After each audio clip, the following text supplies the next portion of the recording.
There are a few more famous brands on this planet than Tide.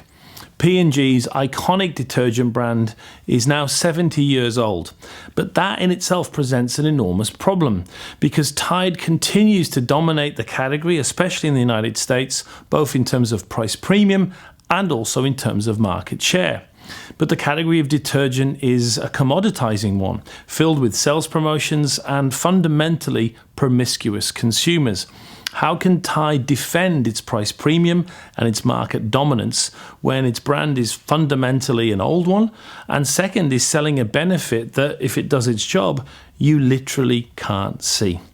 That was the challenge for Tide in 2017 and 2018 when they looked at how they could defend and protect this amazing brand. The insight that they used to do that was an insight that came from the idea that the rest of the market and the category itself was oriented around the anxiety of dirt. All the competitors focused on was dirt and the alleviation of dirt at a very low level down the benefit ladder. That led to an opportunity in the mind of the Tide team. What if we could get people to, first of all, appreciate cleanliness, and second, to associate that cleanliness to the Tide brand? With that strategy in place, it really was relatively straightforward. The target were all American households. The position, if it's clean, it's got to be Tide. Rather than talking about dirt, we'll just focus on the incredible cleanliness that comes with using the product.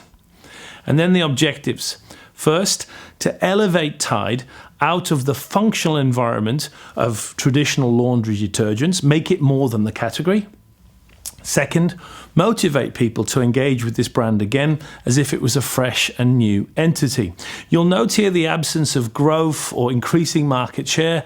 This, like so many cases in marketing effectiveness, is a case of defensive marketing, investing in the brand and investing in communications to maintain this predominant place in a lucrative category. So much of marketing investment is just that, defensive, not offensive. So it was over to Saatchi & Saatchi, Tide's agency of record at the time. Handed this brief, the creative team at the agency first began to brainstorm the concept of stains and the removal of stains, but they got nowhere. So in a classic creative twist, they reversed and inverted things and started to brainstorm the opposite of stains, which was complete cleanliness. And suddenly an insight began to emerge.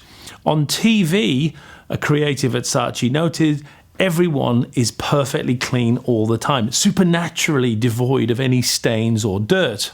That led to a very clear brand truth, according to Saatchi's. Every ad on TV is a Tide ad because everybody is clean. When Saatchi's briefed that idea back to P&G, the reaction from the client was immediate. Close down all other creative avenues. This is the approach we want you to focus on. And after a little bit more work and a significant amount of time planning this out into a creative execution, a 45-second ad was created, which is everything any client could ever hope for. Designed to run in the 2018 Superbowl at the end of the first quarter, I give you the now infamous "Everything is a Tide" ad. Yeah, just your typical Super Bowl car ad. Right? Or a hilarious beer ad. Or whatever ad this is. Whatever. But it's a Tide ad. What? It's a Tide ad. What makes it a Tide ad? There are no stains. Look at those clean clothes. What else would this be an ad for? Diamonds? A gift that lasts for No, Tide. It's time for a cold refreshment. Tide ad. Fall into the sleep of you. No. Tide. No. Tide ad. extreme. No.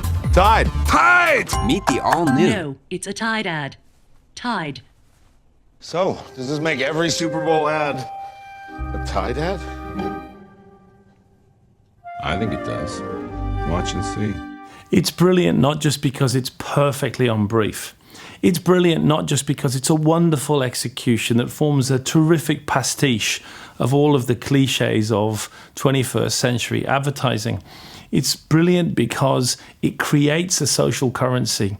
in the houses of the American population watching the Super Bowl, it left them with this incredible moment.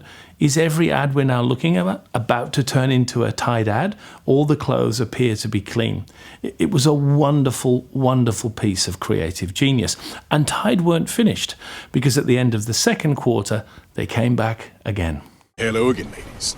Is your man the kind of man who would climb the height? I'm in a Tide ad. Nice pants. Get off my horse.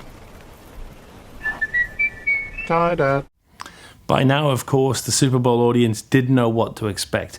Every ad was a potential Tide ad. And sure enough, at the end of the third quarter, once again the detergent brand was back, and once again, every ad was a Tide ad. Beautiful. Like a Tide ad. Sarah? Sarah? It's a Tide ad.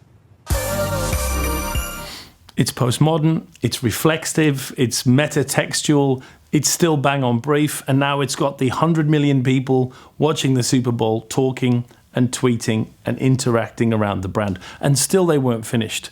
At the fourth quarter, there was, for me, the best of the bunch. My favorite of all the Tide ads from that very famous Super Bowl Sunday. Sometimes the signs are hard to ignore. Whenever you see clothes this clean, that's a Tide ad. Clean clothes may be an indication of a Tide ad. Tide users experience 10 times more cleaning power. Tide is America's #1 detergent in America. Just brilliant. So, we shouldn't be surprised when the research firm Nielsen looked recently across, again, hundreds of campaigns to look at what is the driver of most marketing effectiveness that comes from campaign planning. They found many of the usual suspects. They found that targeting accounted for 9% of success. The recency by which you were exposed to the ad, 5%. Reach, 22%. The size and strength of the brand, 15%. And context, where it was placed, 2%. But with a whopping 47%, the most important factor, at least according to Nielsen, in gaining new market effectiveness is very simple: the quality of the creative execution at the heart of your advertising. How good is the creative? It sounds obvious, and yet it's something that I fear much of the industry has forgotten. Les Binet and Peter Field, the godfathers of advertising effectiveness, found something similar back in 2013. They looked at the efficiency impact of creatively awarded campaigns versus those that had received no creative award. And sure enough, creativity isn't just important for the sake of it. It's important because it has, as you can see here, a massive impact on the efficiency of how well your money works for your brand. In our industry at the moment, we seem obsessed with media, obsessed with the pipes through which we send the ads. But we rarely pause to think about, what are we sending through those pipes, and is it any good? We've swung completely from the days of the 1960s, where creativity was everything, and we've moved to ignoring creativity and looking only at the different media options around us. We've become media obsessed, and therefore we've neglected the power of creative. It's something that one of the greatest advertising creators of all time, the late great David Abbott, noted in his latter years. Abbott was one of the founding partners of Abbott Mead Vickers and saw firsthand this growing obsession with media and this, again, reticence to worry about the quality of the creative work. His famous observation: shit that arrives at the speed of light is still shit. His point: it doesn't matter what media you're using if the content, if the creative, if the execution isn't good. The results for Tide were sensational in the sense that it engaged with the market and created social media and, of course, defended that incredible price premium and market share advantage, exactly what the team at Tide intended. And the lessons couldn't be more simple. There is no complex table. There is no difficult manual for how to get this particular efficiency advantage. Select the most brilliant creative people. Brief them well. Support them but stand back. And effectiveness will almost always follow. And if you're wondering, yes, this is a Tide ad. Visit the Effie's website for a database of all their amazing case studies. And come to Marketing Week for more videos in this series and information on the mini MBA in marketing.